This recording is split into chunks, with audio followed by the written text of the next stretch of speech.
La première chose qu'il faut dire, c'est que ce n'est même pas un vêtement nord-africain. Moi qui ai grandi en Algérie, j'ai eu ma grand-mère, qui est une femme qui est née en 1927. Elle n'a jamais porté l'abaya avant l'arrivée en Algérie, avant la diffusion des idéologies islamistes, notamment l'idéologie des frères musulmans dans les années 90. C'est à cette époque-là qu'on a vu arriver en Algérie les abayas et puis qui sont accompagnés d'un voile sur la tête. Il y a un projet politique derrière l'abaya, on peut le dire comme ça ? Oui, il faut le dire, c'est exactement ça. Moi, je l'ai vu de mes propres yeux, je l'ai vu arriver en Algérie, je l'ai vu arriver avec l'arrivée d'un projet politique, de l'islam politique.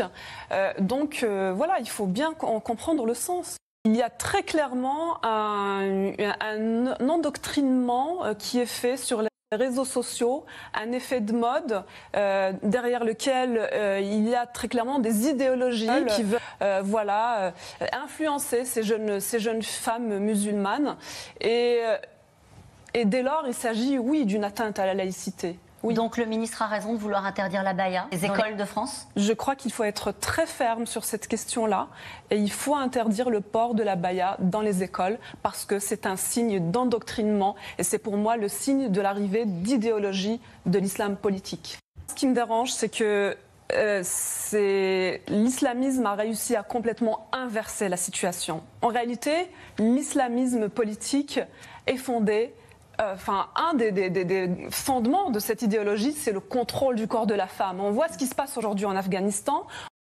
On voit les femmes iraniennes qui sont agressées quotidiennement lorsqu'elles retirent le foulard. Et aujourd'hui en Europe, on en arrive à nous dire que l'abaya, en fait, c'est une liberté. Écoutez, oui, à la limite qu'on le porte dans la rue ou chez soi, à la maison, pourquoi pas, mais je crois qu'il y a dans notre pays, nous sommes une démocratie, il y a des institutions, il y a des lois et qui nous prémunissent contre le fait ou la possibilité ou le risque qu'un jour nos droits, nous les femmes, soient touchés.